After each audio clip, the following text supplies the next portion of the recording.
एक समय की बात है, किसी नगर में एक सेठ जी और एक सेठानी जी रहती थी। सेठ जी के 4 बेटे और 4 बहुएं थी।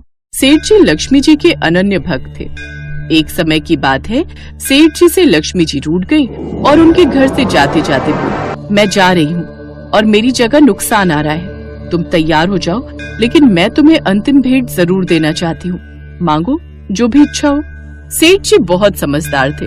उन्होंने माता लक्ष्मी से विनती करी, माता नुकसान आए तो आने दो, लेकिन उससे कहना कि मेरे परिवार में आपसी प्रेम बना रहे। बस मेरी यही इच्छा है। लक्ष्मी जी ने तथास्तु कहा और वो अंतर्ध्यान हो गई। कुछ दिनों के बाद सेठ जी की सबसे छोटी बहू खिचड़ी बना रही थी। उसने नमक आदि डाला और अन्य काम करने लगी। तब दूसरे लड़के की बहू आई और उसने भी बिना चखे खिचड़ी में नमक डाला और वहाँ से चली गई। इसी प्रकार तीसरी और चौथी बहू आई और नमक डालकर चली गई। इसी प्रकार सेठानी जी भी आई और नमक डालकर चली गई। शाम को जब सेठ जी आए और सबसे पहले खाना खाने बैठे, तो पहला निवाला मुंह में लेते ही उन्होंने देखा नमक तो बहुत ज्यादा है, लेकिन वो समझ गए कि नुकसान आ चुका है। उन्होंने चुपचाप खिचड़ी खाई और अंदर चले गए। सेठ जी के बाद बड़े बेटे का नंबर आया। उसने पहला निवाला मुंह में लिया और पूछा, पिताजी ने खाना खा लिया क्या? सभी ने उत्तर दिया, हाँ खा लिया। बड़े बेटे ने पुनः पूछा, क्या कहा उन्होंने? सभी ने उत्तर दिया, कुछ नहीं बोले। अब लड़के ने सोचा, जब पिताजी ही कुछ नहीं बोले तो मैं चुपचाप खा लेता हूँ। इस प्रकार घर के अन्य सदस्य एक एक कर आए और खाना खाने बैठे। पहले वाले के बारे में पूछते और चुपचाप खाना खाकर चले जाते। रात को जब सेठ जी सो रहे थे तो उनके सपने में नुकसान आया और बोला, मैं जा रहा हूँ। सेठ जी ने पूछा, क्यों, क्या हुआ? तब नुकसान कहता है, आप लोग 1 किलो तो नमक खा गए, लेकिन बिल्कुल भी झगड़ा नहीं हुआ। मेरा अब यहाँ कोई काम नहीं है। झगड़ा और कमजोरी हानि और नुकसान की पहचान है। जहाँ प्रेम है वहाँ लक्ष्मी जी का वास है। ऐसा कहकर नुकसान सेठ जी के घर से चला गया और लक्ष्मी जी सेठ जी के घर में आकर पुनः विराजमान हो गई। नारायण नारायण, पूरा स्वर्गलोक दीपक की रोशनी से जगमगा रहा है। कितना सुंदर वातावरण है। प्रणाम देवी लक्ष्मी। प्रणाम देवर्षि नारद। भगवान गणेश, भगवान कुबेर सहित सभी देवी देवता आज दीपावली का त्योहार मना रहे हैं। मेरा तो मन ये सब देखकर अति उत्साहित है। देवी लक्ष्मी, ये देखिए पृथ्वीवासी कितने ढेरों मिष्ठान आपको भोग लगा रहे हैं। हाँ देवी लक्ष्मी, आपको जो भी भक्त भोग लगा रहा है वो प्रसाद और मिष्ठान सीधा स्वर्ग में पहुंच रहा है। मिष्ठान बहुत ही स्वादिष्ट है। सचमुच यह दिवाली का त्योहार तो बहुत ही सुंदर है, निराला है। स्वर्ग में चारों ओर दीपावली के त्योहार की धूम मची थी। पूरा स्वर्ग दीपमालाओं से सजा हुआ था।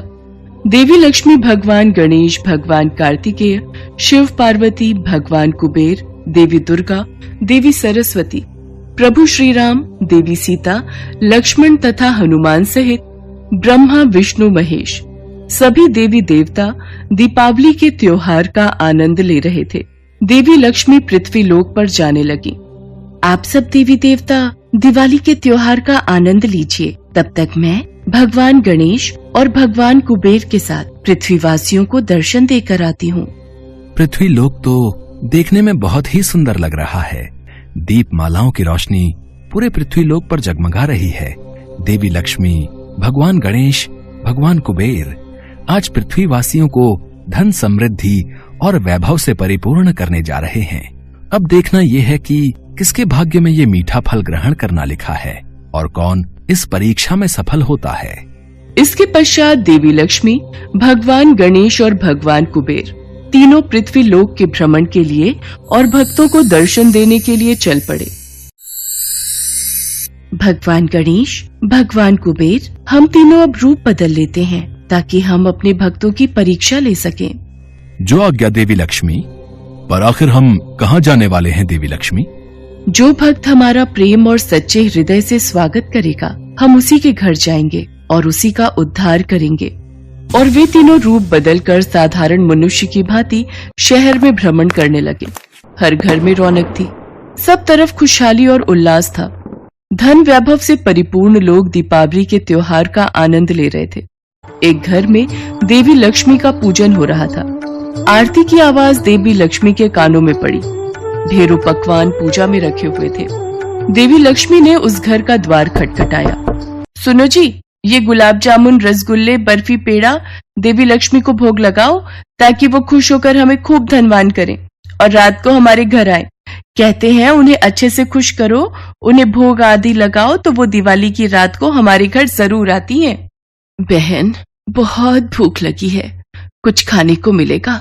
हम तीनों कई दिन के भूखे हैं। आज दिवाली का त्योहार है पर हमारे पास पैसे नहीं है। कुछ मदद मिल जाती तो बड़ी कृपा होती। अरे भाग्यवान, ये तुमने दरवाजा खुला क्यों छोड़ दिया है? तुम्हें पता है ना आज दिवाली है, तो ये भीख मांगने वाले ऐसे ही तंग करेंगे। अरे, दिवाली के दिन दरवाजे बंद नहीं करते, इसी वजह से मैंने खुला छोड़ा था। अब मुझे क्या पता था ये भिखारी पूरी पकवान देखकर मांगने चले आएंगे। चलो जाओ यहाँ से, पता नहीं कहाँ कहाँ से आ जाते हैं। हमारे पास कोई धन के भंडार नहीं भरे हुए जो हम तुम गरीबों को बांटते फिरे। चलो जी, लक्ष्मी जी की आरती करो और लक्ष्मी, गणेश और भगवान कुबेर को भोग लगाओ। मैंने दरवाजा बंद कर दिया है। लक्ष्मी, गणेश और कुबेर तीनों मुस्कुरा देते हैं और वहां से चले जाते हैं। शायद उन सेठ सेठानी का आज उद्धार नहीं होना था। देवी लक्ष्मी तो उनकी परीक्षा ले रही थी। कहते हैं गरीबों की मदद करने वाला भगवान को प्रिय होता है। भगवान किस रूप में आ जाए किसी को नहीं पता, इसलिए अपने द्वार पर आए किसी भिक्षुक को और गरीब बेसहारा को दुत्कार कर नहीं भगाना चाहिए। और वो किस्मत के मारे सेठ सेठानी साक्षात देवी लक्ष्मी, गणेश और कुबेर को ही द्वार से भगा देते हैं। इसके पश्चात वे तीनों भ्रमण करते हुए चल रहे थे। अचानक उन तीनों की नजर रोते हुए दो छोटे बच्चों पर पड़ी। दीदी, माँ तो कह रही थी कि बापू आज हमारे लिए बहुत सारे पटाखे लाएंगे, पर वो तो हमारे लिए कुछ भी नहीं लाए। राजू भैया, बापू को बुखार है ना, इसलिए वो मजदूरी करने नहीं गए। माँ के पास पैसे नहीं है। तू रो मत, वो देख सामने सब लोग पटाखे और फुलझड़ी जला रहे। तू यहाँ बैठ कर देख, अच्छा लग रहा है ना? नहीं दीदी, मुझे खुद जलाने हैं पटाखे, और मुझे तो बहुत सारी मिठाई भी खानी है। दिवाली पर सब नए कपड़े पहनते हैं, मिठाई खाते हैं, पटाखे चलाते हैं, फिर हम क्यों नहीं दीदी? राजू भैया, तू तो मेरा राजा भैया है ना। अगर तू ऐसे रोएगा तो माँ को बहुत दुख होगा। चल, हम अंदर चलकर खिचड़ी खाते हैं। पता है माँ ने आज खिचड़ी बनाई है। भगवान गणेश, भगवान कुबेर, चलो आज हम इस घर में रहने वाले भक्तजन की परीक्षा लेते हैं। वे तीनों भी बच्चों के पीछे उनके घर पहुँचते हैं और द्वार से ही भगवान गणेश उन्हें आवाज लगाते हैं। माई, दिवाली का त्योहार है, क्या हम तीनों को यहाँ से थोड़ा भोजन प्राप्त हो सकता है?